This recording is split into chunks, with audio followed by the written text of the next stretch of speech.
The Big Bang explains the evolution of the universe from a starting density and temperature that is currently well beyond humanity's capability to replicate.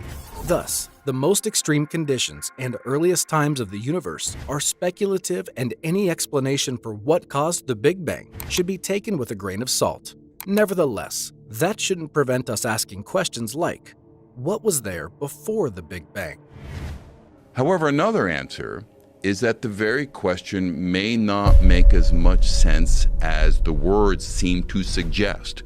We know how to parse that sentence. We know what it means to talk about the moment before the Big Bang because we fully understand the meaning of that kind of sentence.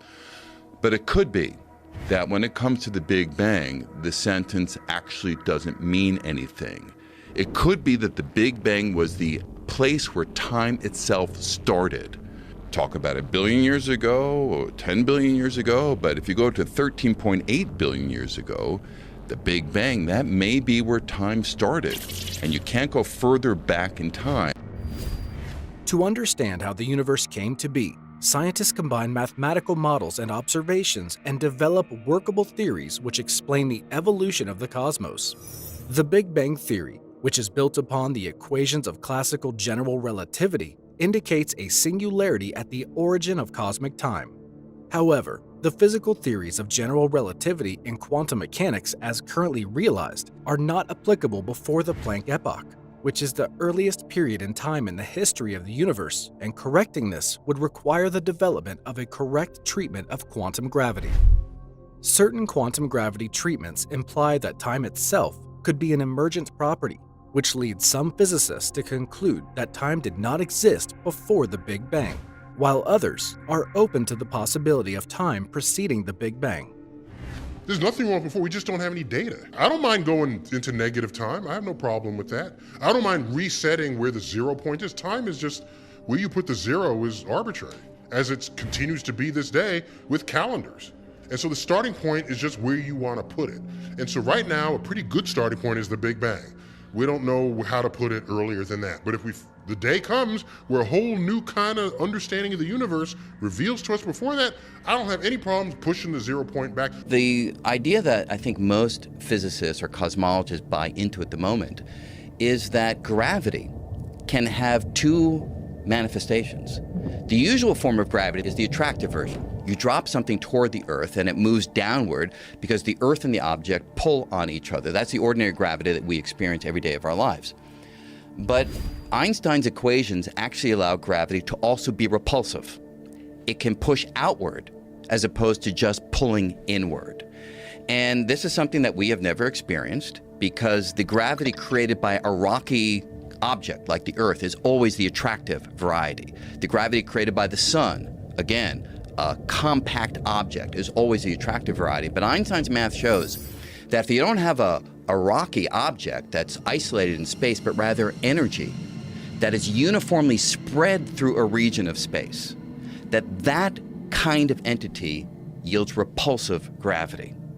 If the very early universe, if it was filled with a uniform bath of this energy, we call it the inflaton field, the name doesn't matter, but if it was filled with that energy, it would have been subject to repulsive gravity. What does repulsive gravity do? Pushes everything apart, causes everything to rush outward. So the bang of the Big Bang may have been a spark of repulsive gravity operating with a tiny region of space that pushed everything apart. One of the common misconceptions about Big Bang model is that it fully explains the origin of the universe. However, the Big Bang model does not describe how energy, time, and space were caused, but rather it describes the emergence of the present universe from an ultra-dense and high-temperature initial state.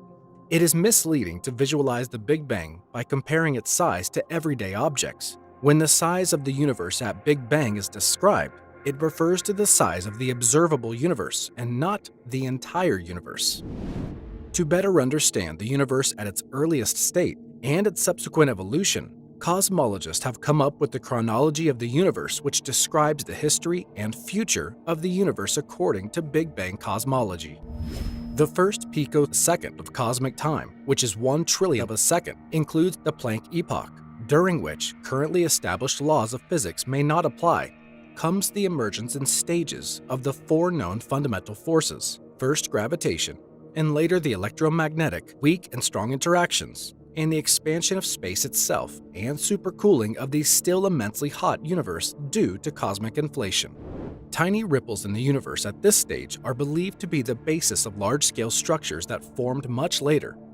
If we were to look at the universe 1 second after the Big Bang, we would see a 10 billion degree sea of neutrons, protons, electrons, anti-electrons or positrons, photons, and neutrinos. At about 1 second, neutrinos decouple. These neutrinos form the cosmic neutrino background. If primordial black holes exist, they are also formed about 1 second of cosmic time. Composite subatomic particles emerge, including protons and neutrons, and from about 2 minutes, conditions are suitable for nucleosynthesis. Around 25% of the protons and all of the neutrons fuse into heavier elements, initially deuterium, which itself quickly fuses into mainly an isotope of helium. By 20 minutes, the universe is no longer hot enough for nuclear fusion, but far too hot for neutral atoms to exist or photons to travel far. It is therefore an opaque plasma. The recombination epoch begins at around 18,000 years as electrons are combining with the helium nuclei.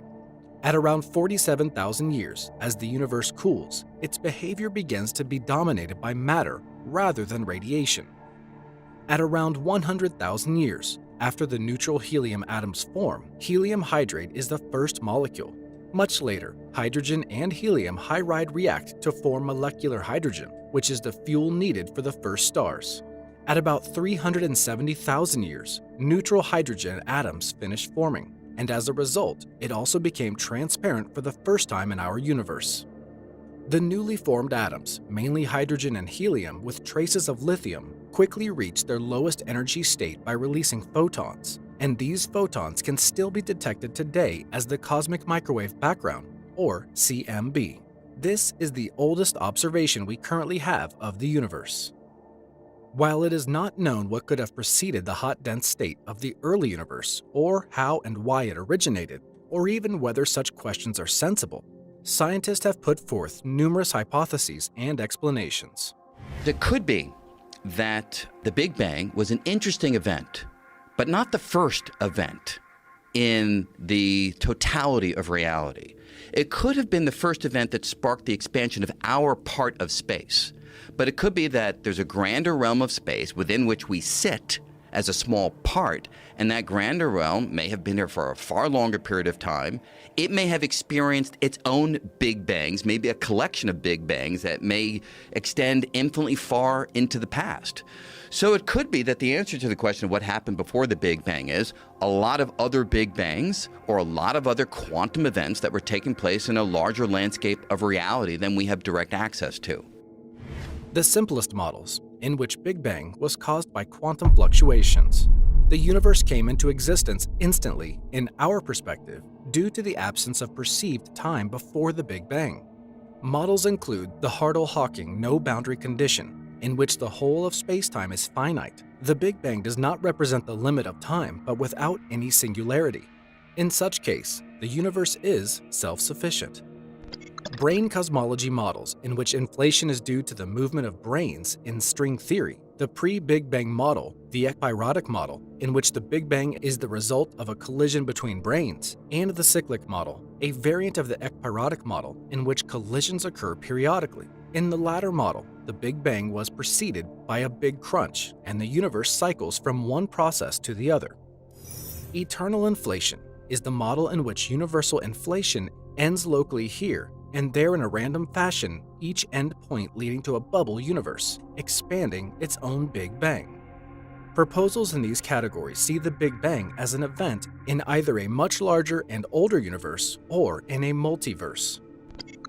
While we currently do not understand, or may very well never understand, how the universe spawned into existence, and whether questions like, what was there before the Big Bang, make any sense, scientists will nevertheless continue searching for answers.